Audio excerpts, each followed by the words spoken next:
क्या आप जानते हैं भगवान श्री कृष्ण ने भागवत गीता के 18 अध्याय में सबसे ज्यादा महत्वपूर्ण योग को बताया है। प्रणाम, आपका स्वागत है जाने अपना देश इन 75 डेज और आज हम बात करेंगे योग की। भगवान श्री कृष्ण ने गीता में कई महत्वपूर्ण योग के बारे में बताया है, जिसमें सबसे पहला है सांख्य योग। सांख्य योग में भगवान श्री कृष्ण ने आत्मा का सार बताया है, जिसमें उन्होंने बताया है कि आत्मा अमर है, उसको ना जलाया जा सकता है, ना काटा जा सकता है, ना मारा जा सकता है। जिस प्रकार हम वस्त्रों के पुराने होने पर उनको बदल देते हैं, उसी प्रकार आत्मा भी शरीर के पुराने होने पर उसको बदल देती है। इस योग से हमारे अंदर की मृत्यु का भय खत्म हो जाता है। अगला योग है भक्ति योग, जिसमें भगवान श्री कृष्ण कहते हैं कि अगर कोई मनुष्य प्रेम से अपना सब कुछ त्याग कर अपने आप को मुझे समर्पित कर देता है तो वही भक्ति योग है, जैसे मीराबाई। इसके बाद उन्होंने कर्म योग के बारे में बताया है। कर्म योग का मतलब है जब कोई मनुष्य बिना किसी फल की इच्छा किए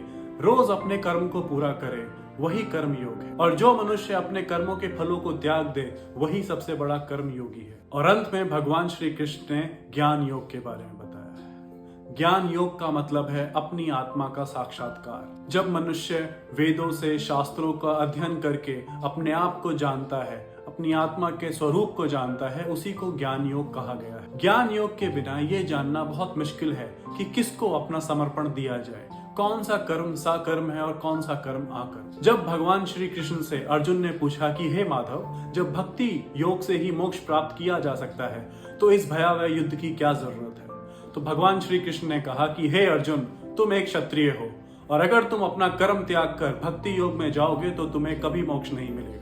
तुम्हें सबसे पहले अपना कर्म पूरा करना होगा और एक क्षत्रिय का कर्म है ये युद्ध लड़ना। पर तुम्हारे मन में इस कर्म के प्रति कोई फल की इच्छा नहीं होनी चाहिए। भगवान श्री कृष्ण के बताए गए इन सभी योग मार्गों से मोक्ष की प्राप्ति की जा सकती है। तो अगर आपको आज का वीडियो अच्छा लगा तो प्लीज इसे लाइक करें और हमें फॉलो करें ऐसे ही और वीडियोस के लिए।